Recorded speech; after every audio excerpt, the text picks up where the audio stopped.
digamos, Irán, ¿en qué está involucrada en las profecías de los últimos tiempos? Específicamente Irán. Es maravilloso que la Biblia nos muestre que las naciones que ahorita han hecho una coalición donde se han reunido para poder en un futuro próximo invadir la nación de Israel, sean las naciones que hace 2600 años no aparecían con este nombre que tienen ahorita, pero que sabemos que pertenecen a esas naciones por la zona geográfica donde la Biblia las ubica. Por ejemplo, en el libro de Jeremías, capítulo 49, versículo 34 en adelante, se habla de una población que se llama Elam. Esta población de Elam es más antigua que Persia, porque Elam pertenece a Persia y Persia aparece en la Biblia, en Ezequiel y en el libro de Jeremías, como la nación actual que es de Irán. Recordamos que en 1935 se le cambió el nombre de Persia a Irán y en 1979 se le cambió el nombre a República Islámica de Irán. Entonces, esta población de Elam, que pertenece actualmente a Irán, esto es muy importante, está exactamente en el lado occidental de Irán. Si tienes ahorita un mapa del Medio Oriente, ves el estrecho de Hormuz o el Golfo Pérsico y pegadito está la nación de Irán. Bueno, casi frontera con el Golfo Pérsico se encuentra casi al sur la población de Elam. Escucha esto, esta profecía de Elam nos habla de que va a ser destruida nuclearmente. Y qué interesante es que ahí en Elam, en el siglo XXI, se encuentre la planta nuclear más importante de Irán. Y dice la profecía, palabra de Jehová que vino al profeta Jeremías acerca de Elam. Así ha dicho Jehová de los ejércitos, yo quiebro el arco de Elam, parte principal de su fortaleza. O sea, cuando la Biblia habla de quebrar un arco, está hablando de quebrar un poder militar, porque en aquel entonces, ¿verdad?, pues no había armas nucleares. Y cuando dice la Biblia que Dios va a quebrar el poder militar de Elam en la parte principal de su fortaleza, se refiere a que la parte principal actualmente de Irán en cuanto a su poder nuclear se encuentra en Elam. Qué cosa más asombrosa. O sea, ¿cómo es posible que el profeta Jeremías haya podido escribir cuando ni siquiera la nación de Irán existía como tal? Existía el imperio medos y los persas, pero no como el imperio persa. Y aquí está hablando claramente que se va a ver destruida. Y dice más adelante, en el versículo 36, que traerá Dios a Elam los 4 vientos y los aventará y no habrá nación donde no vayan fugitivos de Elam. En otras palabras, hace algunos años la aviación israelí, que son los mejores pilotos del mundo, mejores que los ingleses y que los rusos y que los mismos F-21 que tiene ahorita Estados Unidos. Ahorita Israel tiene los F-35, que es el avión más supersónico y más desarrollado tecnológicamente que existe. Han bombardeado algunas plantas nucleares de Irán, hace como 10 años lo hicieron. Y es posible que los judíos vayan a bombardear Elam, porque repito, están los iraníes ahorita sin ningún freno, que nadie los detenga para producir el uranio 235 en sus centrifugadoras. Tienen más de 15 plantas nucleares Irán actualmente, pero la más importante, como dice Jeremías, el centro de su fortaleza es en Elam. La planta nuclear que ahí tienen, que se llama Bosher. Así es como se encuentra en el original hebreo. Entonces, esto nos habla claramente de que hace 2600 años ya la Biblia hablaba exactamente de las naciones que ocupan geográficamente la posición actual para darnos cuenta que la Biblia es inspirada por Dios. Y Persia, o sea, Irán, aparece otra vez en Ezequiel 38 como aliada de Rusia. Ahorita que abordemos esta guerra lo vamos a poder comprobar. Así que pues Irán tiene un antecedente bíblico, profético, clarísimo en la Biblia, por lo cual no va a ser destruido Irán hasta el final, cuando Rusia se haga la alianza y ataque en Israel, y entonces venga una guerra nuclear profetizada en el quinto 6 del Apocalipsis, donde vemos nosotros que casi una cuarta parte de la humanidad va a desaparecer. Continuamos con nuestra serie Siria, el Islam y la Biblia, parte 5. Muy bien, vamos a referirnos en esta conferencia acerca del linaje del anticristo, que es muy importante, porque muchas personas han usado por muchos siglos Daniel 26, que dice así: y después de las 62 semanas se quitará la vida al Mesías, mas no por sí, y el pueblo de un príncipe que ha de venir destruirá la ciudad y el santuario, y su fin será con inundación, y hasta el fin de la guerra durarán las devastaciones. Entonces, han usado este versículo para enseñar que el anticristo surgiría de Europa. Sin embargo, vayamos a examinar el resto de este versículo para determinar de una forma más clara y más correcta el verdadero linaje, ya sea europeo o islámico, de donde surgirá el anticristo.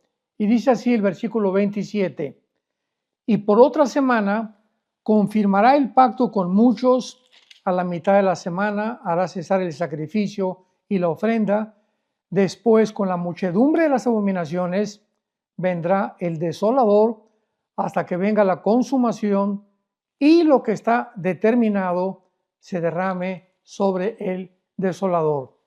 Muy bien, aquí vemos claramente que pues la ciudad referida, por supuesto, que es Jerusalén, y el santuario es el templo judío que existía en Jerusalén en tiempos de Jesús. Entonces, el linaje del anticristo está como escondido, o mejor podríamos decir, revelado a través de la frase el pueblo del príncipe. Ahí está la clave. En el año 68 después de Cristo, los judíos se rebelaron contra Roma, por lo que el emperador romano envió a la 10ª legión, comandada por el general Tito, para aplastar esta rebelión. En el cumplimiento completo de la profecía de Daniel 9:26, saquearon Jerusalén y destruyeron completamente el templo. Por causa de que Tito era romano y el ejército pertenecía a Roma, se dedujo que el anticristo saldría de Roma. Pero si volvemos a examinar este versículo de Daniel, es el pueblo del príncipe. Repito, es el pueblo del príncipe que ha de venir y el que realmente destruyó Jerusalén y el templo. Por tanto, es del pueblo de esta invasión de donde el anticristo surgirá o provendrá. Al examinar históricamente la 10ª legión romana, nos dará mucha más luz acerca de nuestra investigación. Mientras que esta 10ª legión sí fue romana y los soldados eran ciudadanos romanos, sin embargo, no eran procedentes de la parte occidental del Imperio Romano, sino que pertenecían al lado oriental, el cual es el Medio Oriente, y se localizaba de una forma específica en la ciudad de Constantinopla o actualmente Estambul, en Turquía. El general Tito fue el comandante de todas las legiones orientales y no de las legiones occidentales. La 10ª legión romana, que destruyó Jerusalén y el templo, consistía de soldados árabes, sirios y turcos, muchísimos musulmanes, los cuales eran de todas las naciones, vuelvo a repetir, del Islam. Si observamos un mapa moderno, todo el Medio Oriente es musulmán, excepto Israel. La parte oriental del Imperio Romano pertenecía al Medio Oriente, incluyendo el norte de África, donde también son todos musulmanes. Veamos algunos nombres del anticristo en la Biblia. Por ejemplo, la Biblia menciona varios nombres dados al anticristo, tanto en el Antiguo como en el Nuevo Testamento. Veamos, por ejemplo, en Isaías capítulo 10, versículo 24, una de las menciones más importantes del anticristo y el nombre que se le asigna. Dice así, Isaías 10, versículo 12. Acontecerá que después que el Señor haya acabado, cuando el Señor haya acabado toda su obra en el monte de Sión y en Jerusalén, castigará el fruto de la soberbia del corazón del rey de Asiria, qué clara aquí es la Biblia, que está hablando exactamente que cuando Dios acabe su obra que comenzó, ¿verdad?, en Jerusalén, y va a terminarla en el monte de Sión cuando venga la famosa guerra del Armagedón, Él castigará el fruto de la soberbia del corazón del rey de Asiria. O sea, al anticristo aquí se le califica como proveniente de Asiria. Se le designa como el rey de Asiria. Vemos nosotros también claramente que tenemos que recordar la perspectiva bíblica, geográfica y espiritual que está centrada en Israel y no en los Estados Unidos ni en Europa.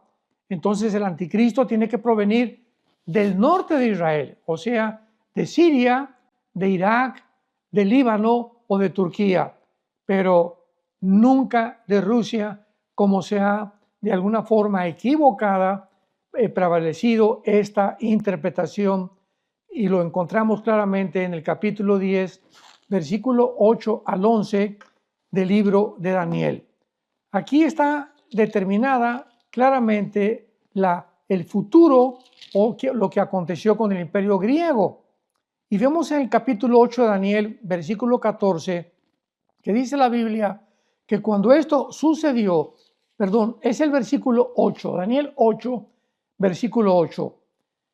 Y el macho cabrío engrandeció sobremanera, pero estando en su mayor fuerza, aquel gran cuerno fue quebrado, y en su lugar salieron otros 4 cuernos notables hacia los 4 vientos del cielo. Aquí está hablando claramente del macho cabrío que está personificando al anticristo y en este momento al imperio griego en la figura de Alejandro el Magno. Sabemos por la historia que cuando el imperio griego cayó, pues se dividió en 4 secciones: en Egipto, en Siria, en Macedonia y en Turquía. Fueron las 4 divisiones del imperio griego con los 4 generales de Alejandro el Magno. Y dice la Biblia que de uno de ellos, o sea, de una de estas 4 divisiones del imperio griego, que vuelvo a repetir, fueron Egipto, Siria, Macedonia y Turquía. De una de estas 4 divisiones, dice la Biblia, salió un cuerno pequeño, que en el capítulo 7 de Daniel se menciona como el anticristo, que creció mucho hacia el sur y hacia el oriente y hacia la tierra gloriosa. Observemos con cuidado que este cuerno pequeño no creció hacia el norte. O sea, la Biblia vuelve otra vez a corregirnos y nos vuelve otra vez de una forma específica a determinar que el origen del anticristo será al norte de Jerusalén. Y a continuación el versículo 9 dice: y de uno de ellos salió un cuerno pequeño, que es el anticristo, que creció mucho al sur y que al oriente y a la tierra gloriosa, y se engrandeció hasta el ejército del cielo, parte del ejército y de las estrellas, echó por tierra y las pisoteó. Cuando habla de que se engrandeció contra el ejército del cielo y que parte del ejército de las estrellas se echó por tierra, es absurdo creer o interpretar que pueda ser una persona normal, porque estas estrellas se mencionan claramente en Josué 5:20, en Apocalipsis capítulo 9, versículo 1, como las estrellas que se representan a los ángeles caídos. Entonces vemos claramente, ¿verdad?, que ya es muy clara la forma que la Biblia nos muestra de dónde el anticristo va a provenir. Ahora, muy bien, el anticristo, además, dice en el capítulo 7, versículo 25 de Daniel, va a cambiar los tiempos y también las leyes. Esto es muy importante porque dice: hablará palabras contra el Altísimo, a los santos del Altísimo quebrantará y pensará en cambiar los tiempos y la ley, y serán entregados en su mano hasta tiempos y medio tiempo. O sea, la teología islámica deja claro que el Mahdi, o sea, el famoso Jesús musulmán que le llaman el Isa le llaman en el lenguaje arábico a Jesús, establecerá el califato, o sea, el imperio musulmán que dominará al mundo entero. El califa es para los musulmanes lo que para los católicos es el Papa. No ha habido un califato o un califa desde 1923, cuando cayó el Imperio Otomano con la derrota de la Primera Guerra Mundial. El Islam tiene sus propias reglas y leyes llamadas la ley Sharia, bajo la cual todos los musulmanes, de una forma muy estricta, tienen que vivir. Muy bien, sus objetivos es que además quieren reemplazar las demás leyes y las reglas de las naciones. Nosotros en las naciones occidentales funcionamos con el calendario gregoriano de 365 días que incluye antes y después de Cristo, pero los musulmanes operan bajo otro calendario llamado Hijra, con H, Hijra, y para ellos el año primero fue en el año 622 después de Cristo, cuando Mahoma emigró de la Meca a Medina.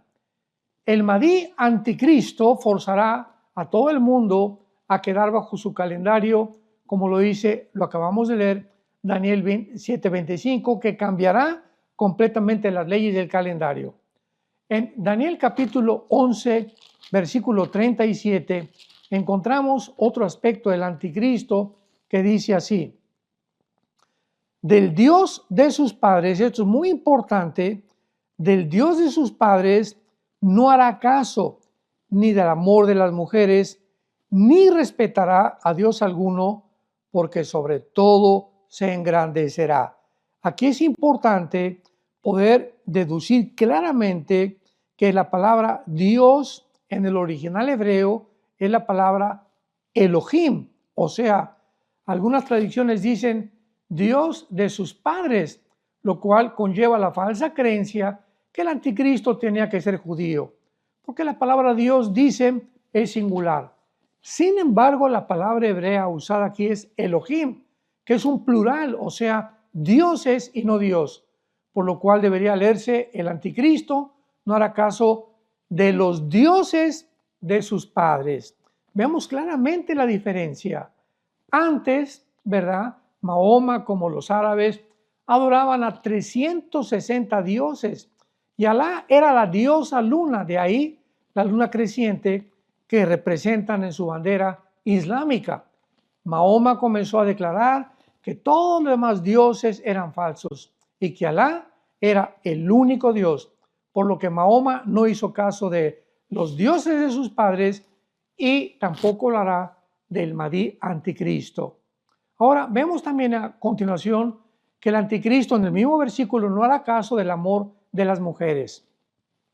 Estas palabras se han prestado a tres diversas interpretaciones. La primera es que el anticristo será un homosexual. La segunda, que no hará caso por el deseo de las mujeres judías que quieran dar luz al Mesías. Y la tercera es que el Islam es opresivo, cruel y menospreciativo hacia las mujeres. El Islam enseña que las mujeres solo tienen la mitad del cerebro. Eso es lo que enseña el Islam, que el hombre la puede abandonar en cualquier momento y bajo cualquier pretexto, y que solo dos mujeres pueden testificar contra un hombre. Una mujer musulmana no puede casarse con un hombre no musulmán, pero un hombre sí puede casarse con una mujer no musulmana. Si una mujer musulmana comete adulterio, el marido la puede cortar, le puede cortar la cabeza y la puede matar a pedradas. Además, los hombres musulmanes reciben en el paraíso cuando mueren a 72 vírgenes. Esto se encuentra en el Corán, en la Sura 78, versículo 31. Por lo cual no nos sorprende que los hombres musulmanes quieran morir como mártires. Y podemos preguntarnos en este momento, ¿por qué las mujeres o por qué hay mujeres musulmanas suicidas con bombas? ¿Qué las motiva? La respuesta es el miedo.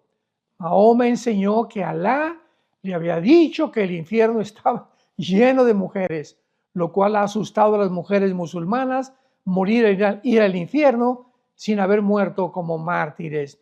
Entonces, esta es la mejor interpretación, que es la primera, ¿verdad? El anticristo será verdaderamente una persona que provenga del Islam. Va a cambiar las leyes, va a cambiar las leyes mediante la ley Sharia y finalmente, como lo dice el versículo 37 de Daniel 11, será un homosexual.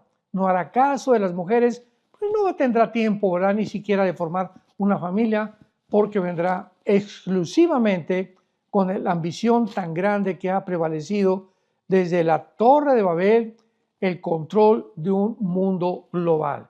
El anticristo culminará este sueño de todos los seres humanos que han intentado, y como lo están haciendo en el siglo XXI a través del Foro Económico Mundial, de las Naciones Unidas, de la Organización Mundial de la Salud, a través del Club de Bilderberg, a través de fundaciones como la sociedad el famoso multimillonario George Soros, como de la Fundación Bill Gates y Melinda Gates, como la Fundación de David Rockefeller. Todas estas fundaciones y todos estos gobiernos y todas estas fundaciones no gubernamentales tienen el principal propósito de un gobierno global.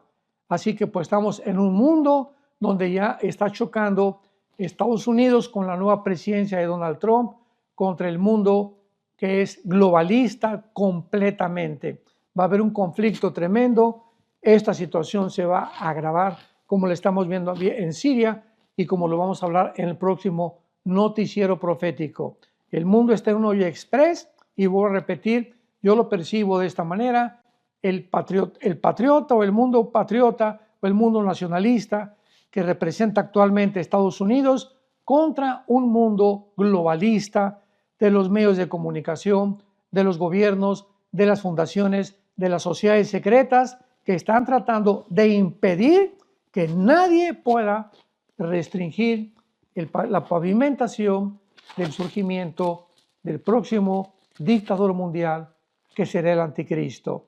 Tenemos que orar por los gobernantes, como la Biblia dice en 1 Timoteo capítulo 2 del 1 al 4.